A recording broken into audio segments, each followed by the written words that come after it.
Hello दोस्तों, आप सभी को राम राम।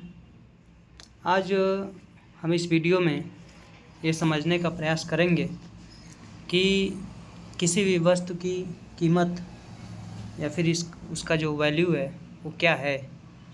मतलब किसी भी वस्तु की कीमत क्या है, उसका वैल्यू क्या है, ये समझने का प्रयास करेंगे। जैसे हम जानते हैं कि हमारे जीवन में हम विभिन्न तरह के भौतिक चीज़ों का उपयोग करते हैं। तो उन भौतिक चीज़ों को मापने के लिए कुछ स्टैंडर्ड बनाए गए हैं, अर्थात मानक बनाए गए हैं, जिस मानक से हम उसकी तुलना करके उस वस्तु का मापन करते हैं। जैसे किसी दूरी को या लंबाई को मापने के लिए हम मीटर का यूज करते हैं या किलोमीटर का यूज करते हैं, उपयोग करते हैं, वैसे ही किलोग्राम बनाया गया है किसी भी वस्तु के द्रव्यमान को मापने के लिए या सिंपली उसका भार मापने के लिए। तो या फिर लीटर बनाया गया है द्रव पदार्थ को मापने के लिए। वैसे ही किसी भी वस्तु की कीमत क्या है, इसको मापने के लिए क्या स्टैंडर्ड है, इसको हम समझने का प्रयास करेंगे।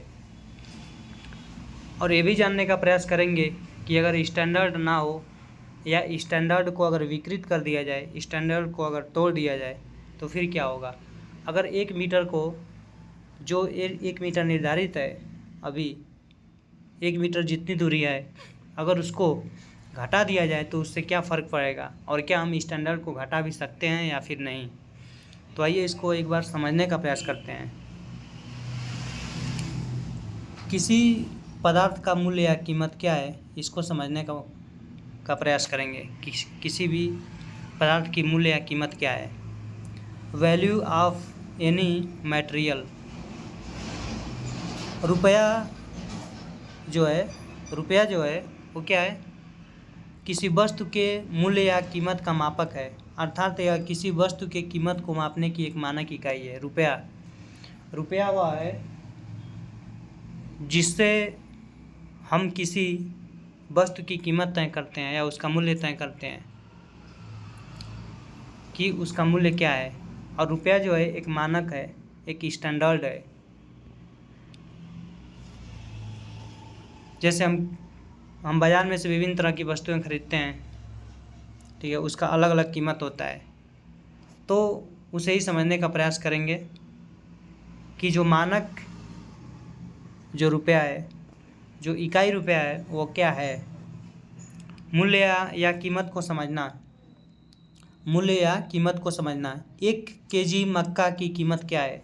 1 केजी अगर मक्का है तो उसकी कीमत क्या है। तो 1 केजी मक्का की असल कीमत यह है कि अगर हम इसे पीसकर रोटी बनाकर खाएं तो यह कम से कम एक व्यक्ति के लिए एक बार तक पेट भर सकता है या ऊर्जा दे सकता है। अगर कोई बच्चा खाए तो उसके उपभोग के क्षमता अनुसार कई बार तक भी खा सकता है।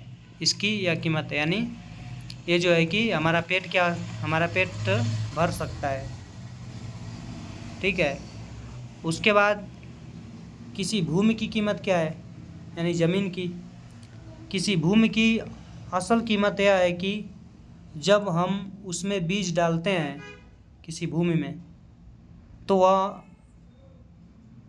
वह अंकुरित हो पौधा बनकर अपने प्रकृति अनुसार हमें अनाज रूपी धन पैदा करके देता है, जिससे हम अपना पेट भरते हैं। जैसे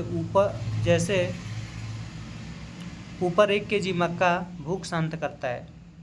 जैसे ऊपर जो 1 केजी मक्का है वो भूख शांत करता है। अतः भूमि अनंत समय तक हमें ऊर्जा प्रदान करती रहेगी और हमारा पेट भरती रहेगी। इसी प्रकार से देखते हैं जरा कि पानी की कीमत क्या है। तो इसकी कीमत यह है कि यह हमारा प्यास बुझा देगा, यानी पानी हमारा प्यास बुझा देगा, है ना, और हमारा प्यास शांत हो जाएगा। सूर्य भगवान की कीमत क्या है, यानी सूर्य की कीमत क्या है। इनकी कीमत यह है कि ये पृथ्वी पर उपस्थित सभी जीवों, पेड़ पौधों इत्यादि को ऊर्जा प्रदान करके उन्हें समृद्ध करके उनका अस्तित्व बनाए रखते हैं, है कि नहीं। इनकी यही कीमत है। अगर सूर्य ना हो तो क्या कोई भी मतलब जीव जो है वो पृथ्वी पर रह पाएगा या फिर जीवित रहेगा? नहीं रहेगा। तो सूर्य की कीमत यही है। ज्ञान या विद्या की कीमत क्या? अगर हमें यह पता या ज्ञान ही ना हो, हमें यह पता नहीं हो या फिर हमें यह ज्ञान ही ना हो कि अपने शरीर को स्वस्थ या निरोगी रखने के लिए क्या खाना क्या नहीं खाना, तो हम कुछ भी खाकर शरीर को विकृत और बीमार ही करेंगे। अर्थात हमें अगर अपने शरीर से प्रेम करना हो तो ज्ञान की ज़रूरत है।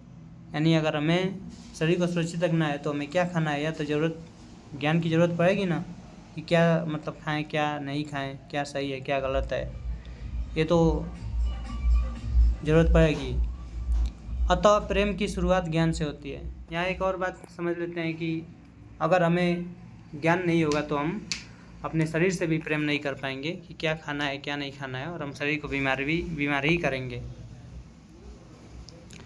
तो एक तरह से देखा जाए तो ये सभी हमारे लिए एक रूप में धन है जिनकी अलग अलग कीमत है। तो ये धन है ना, और इनकी अलग अलग क्या है, कीमत है। और इसमें तो बहुत धन ऐसे हैं जो अमूल्य भी हैं, जिनकी कोई कीमत नहीं है या उनकी कीमत बहुत ज़्यादा है। अब जरा देखते हैं, अब हम उस रुपए की कीमत जानने की कोशिश करते हैं जिसे हम दैनिक जीवन में उपयोग करते हैं।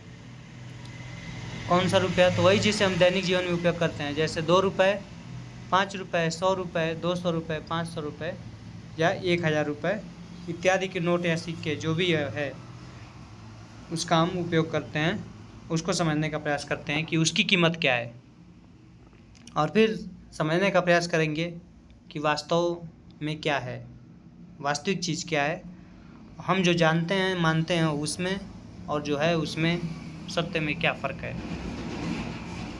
तो आइए जानने की कोशिश करते हैं। समय 8 बजे रात को 8 नवंबर 2016 के दिन प्रधानमंत्री श्री नरेंद्र मोदी जी ने राष्ट्र के नाम संबोधन में 500 रुपये और 1000 के कागज़ के नोट को उसी रात में अमान्य घोषित कर दिया। अर्थात वे नोट उस समय से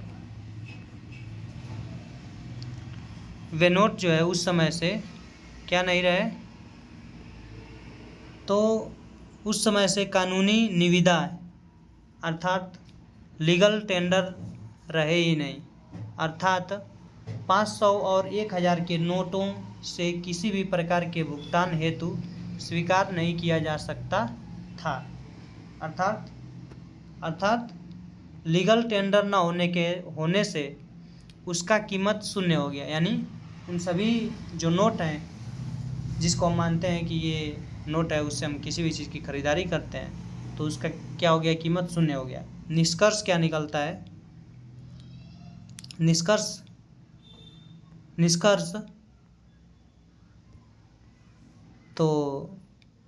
निष्कर्ष ये है कि हम जो रुपया का नोट उपयोग करते हैं उसे लीगल टेंडर के आधार पर जीरो किया जा सकता है। रुपया का नोट या जो भी रुपया यूज करते हैं उसको लीगल टेंडर के आधार पर जीरो किया जा सकता है।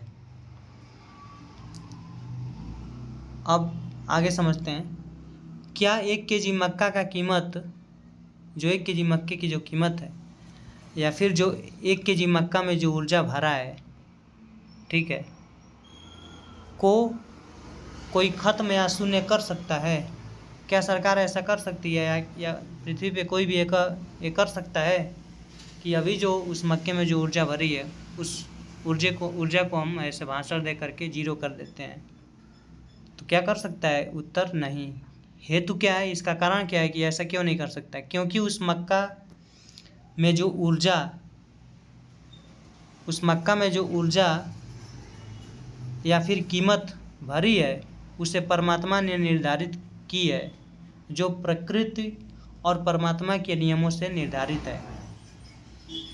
है ना, तो उसे कोई कम नहीं कर सकता। तो उन नोटों की असल कीमत क्या? तो 500 रुपये या 1000 के नोट को मोड़कर उसे गोले की तरह बनाएं, फिर उसकी असल कीमत पता चल जाएगा। या उस नोट को ठंड के समय में जलाकर हाथ सेक लें तो भी असल कीमत क्या होगी, पता चल जाएगी कि उस नोट की कीमत क्या है। और वो जो मक्का है उसको ठंड के दिन में जला करके हाथ सेक लें, कीमत पता चल जाएगी कि 1 केजी मक्के की कीमत क्या है और उस नोट की कीमत क्या है।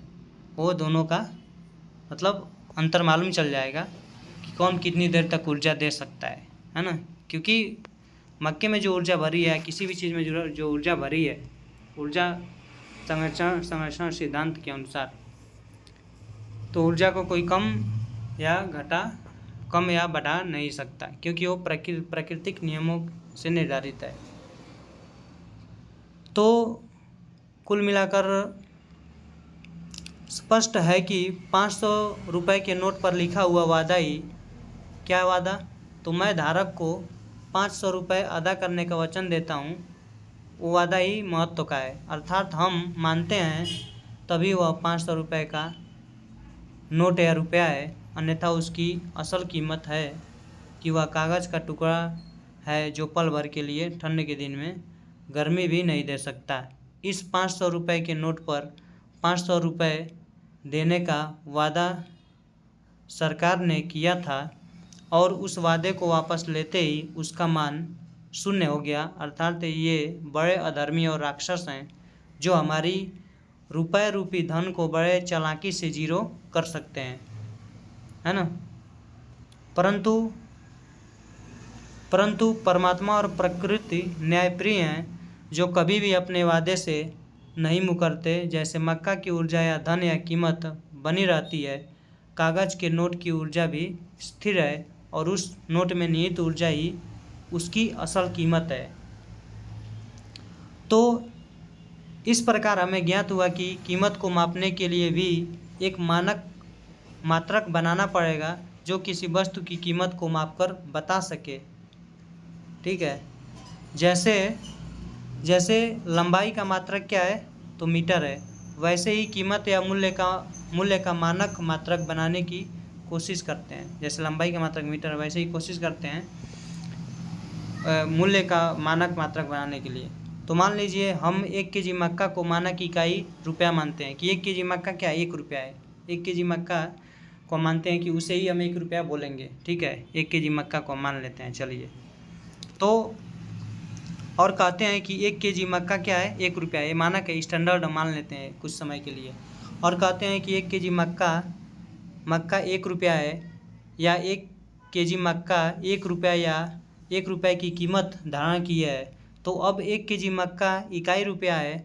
अब इसकी और वस्तुओं की प्रकृति में उपलब्धता के आधार पर इसकी कीमत 1 रुपया से अन्य वस्तुओं की उपलब्धता या ऊर्जा से तुलना कर सभी वस्तुओं का मूल्य निर्धारित कर सकते हैं ना। ऐसा जैसे 1 मीटर है, 1 मीटर इतनी दूरी है, तो कोई रास्ते की लंबाई मापना हो तो उसी 1 मीटर से हम बार बार तुलना करेंगे, है ना, तो उसका पूरा लंबाई मालूम चलेगा। वैसे ही अगर 1 रुपया अगर 1 केजी मक्का है तो उससे अन्य वस्तुओं की तुलना करेंगे उपलब्धता के आधार पर और सारी चीज़ों का मान जो है निश्चित कर देंगे।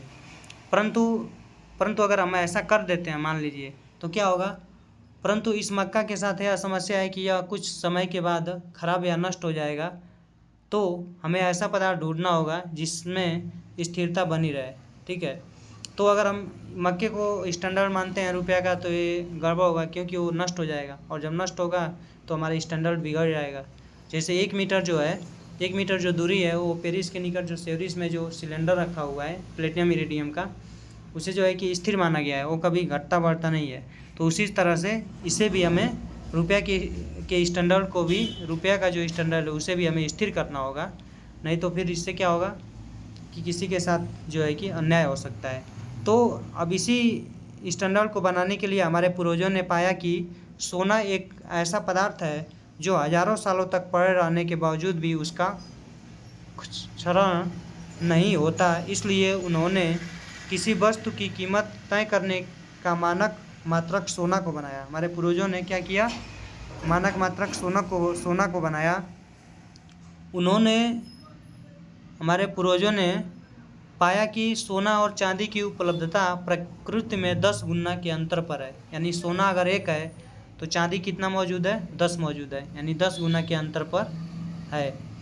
जैसे सोना जितना उपलब्ध है उसका 10 गुना चांदी उपलब्ध है, तो उन्होंने सोना और चांदी की एक निश्चित मात्रा को मानक इकाई रुपया बनाया। तो आइए हम उससे समझते हैं कि वो 1 रुपया मानक जो इकाई रुपया है वो क्या है। तो 1 रुपया बराबर 1 तोला यानी 11.664 ग्राम शुद्ध चांदी बराबर 180 ग्रेन्स का चांदी का सिक्का उस समय जो है कि शेरशाह सूरी के समय वो मानक बनाया गया था। उन्होंने मतलब मानक पहले भी था लेकिन इसको लिखित रूप में उसको एक तरह से दिया गया। तो 10 रुपया बराबर 1 मोहर बराबर 1 तोला शुद्ध सोना या फिर 11.664 ग्राम शुद्ध सोना बराबर 180 ग्रेन का सोने का सिक्का के बराबर है। क्योंकि सोने की उपलब्धता चांदी से 1/10 भाग है, यानी चांदी अगर 10 उपलब्ध है तो सोना कितना है, 1/10, यानी 10 उसका 10वां भाग उपलब्ध है। इसलिए सोने की कीमत चांदी से अधिक है और वो 10 गुना पे अक्सर रहती है। ठीक है। अब इस प्रकार से शेरशाह सूरी के समय से ऐसा मानक चला। ठीक है। तो मानक रुपया क्या बना, तो 1 रुपया बराबर 11.664 ग्राम शुद्ध चांदी बराबर 11.664 मिलीग्राम शुद्ध सोना।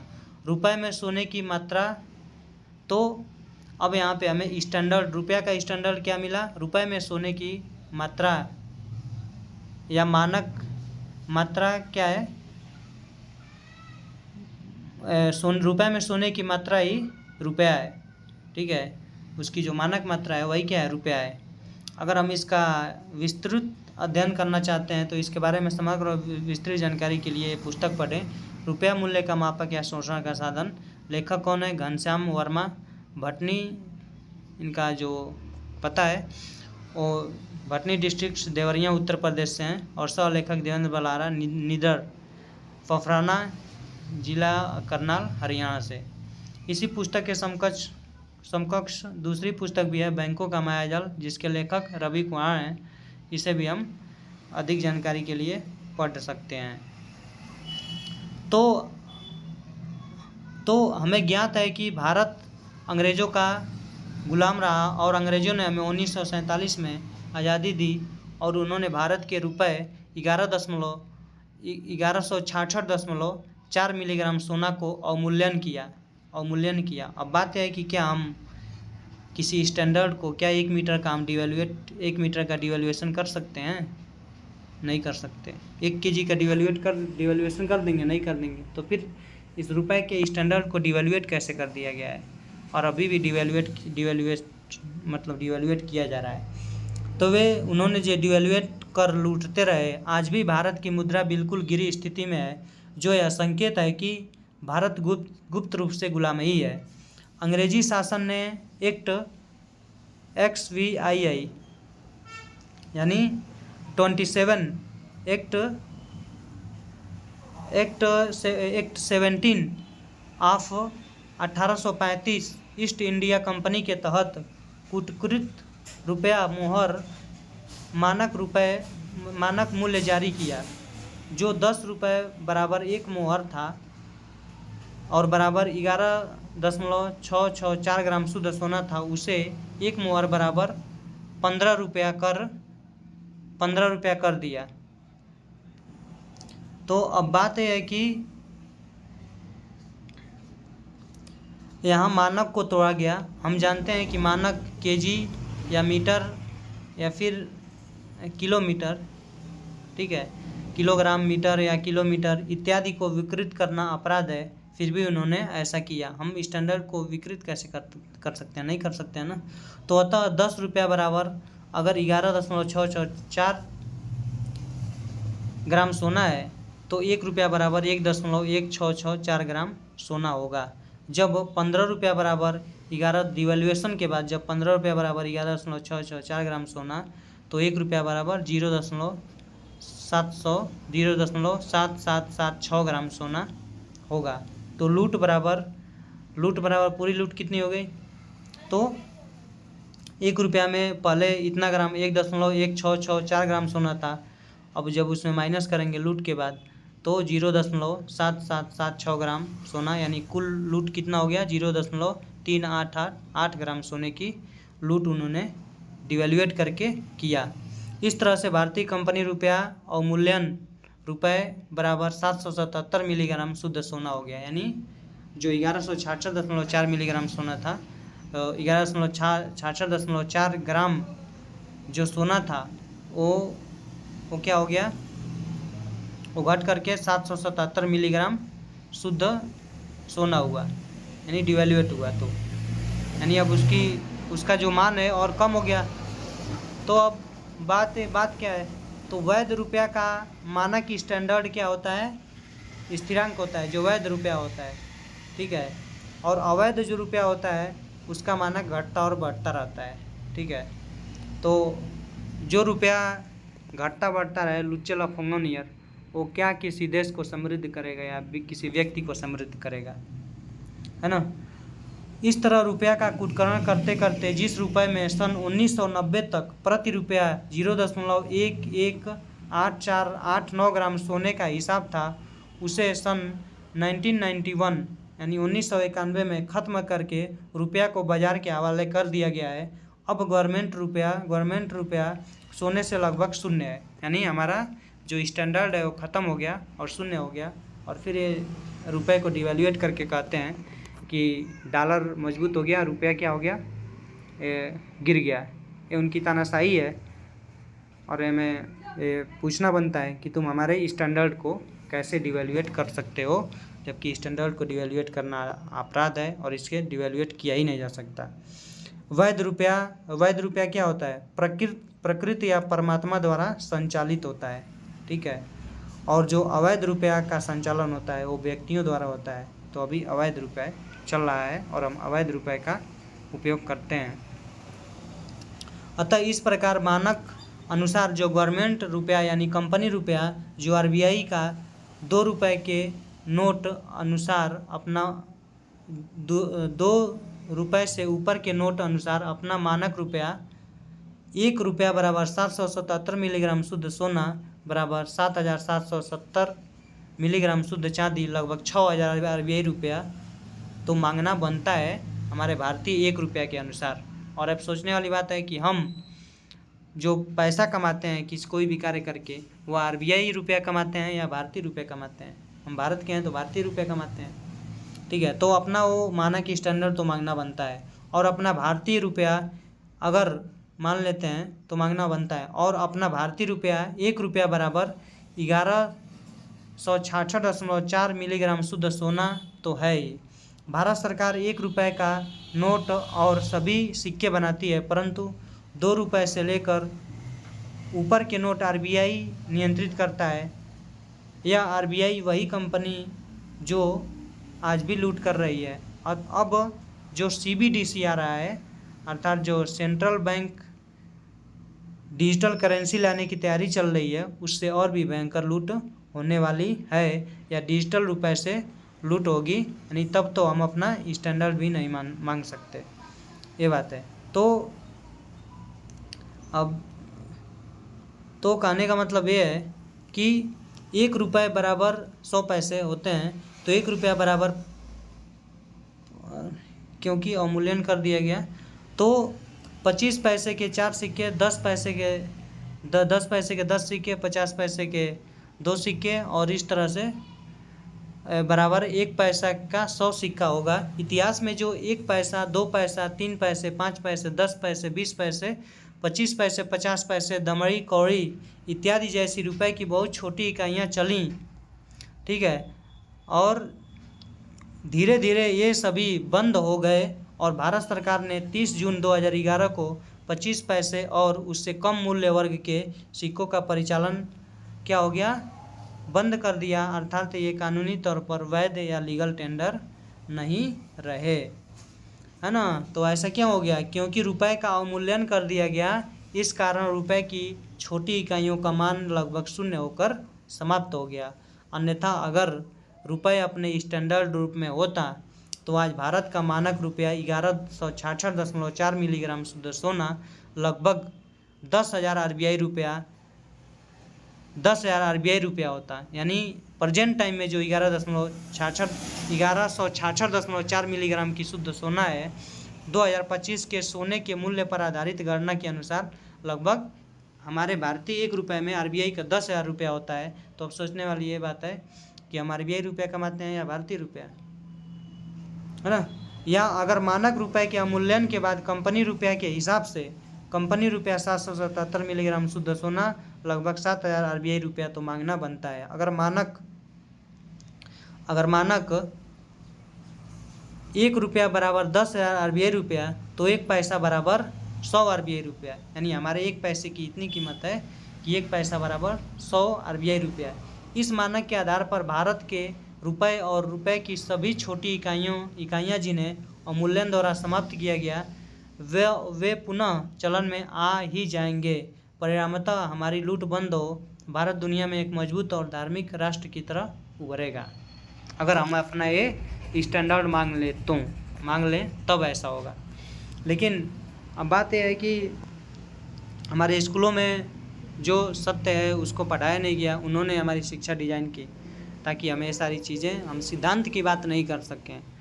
साइंस पढ़ने वाले वे सिद्धांतों की बात नहीं करते हैं, वे उन्हें जो किताबों में रटवाया जाता है उसी को रट्टा मार करके और फिर कहते हैं कि हमको साइंस आती है। तो हमें सोचें, और अगर हम साइंस पढ़ते हैं तो हम अपने स्टैंडर्ड की बात करें।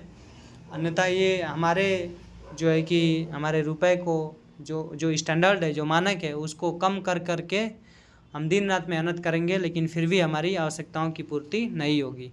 अगर हमें अपना स्टैंडर्ड मांग लें तो हमें इतना दौड़ने हम जो है कि दिन रात जो मेहनत करते हैं और ये हमारे मेहनत को जीरो करते जाते हैं समय के साथ साथ। और अब तो डिजिटल रुपया आ रहा है और फिर हम अपना इनसे स्टैंडर्ड भी नहीं मांग सकते, है ना।